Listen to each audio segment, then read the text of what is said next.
They say the sea keeps everything it swallows and only returns what it wants.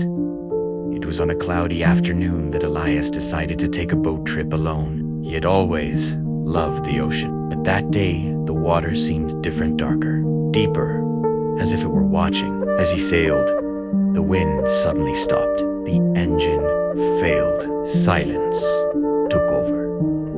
Elias called for help, but the sound of his voice seemed to be swallowed by the fog forming around him. The waves began to move gently, as if something beneath them were waking up.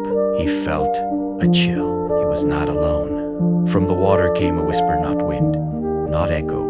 It was as if the sea itself spoke his name. Elias looked down and, for a brief second, saw eyes in the liquid abyss. Eyes that were not human.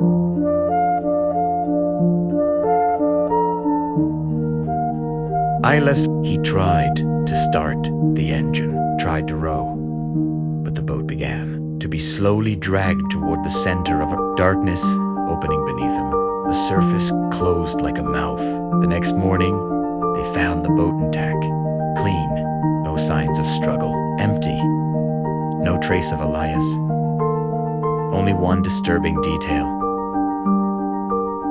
His phone still on, recording audio. In the file, you could only hear the murmur of the sea and a low voice repeating his name, calling, whispering, louging. Since then, fishermen swear they hear footsteps on the sand at dawn and see a soaked figure walking toward the water as if it had never returned. And when the wind blows strong, some say they can clearly hear, I never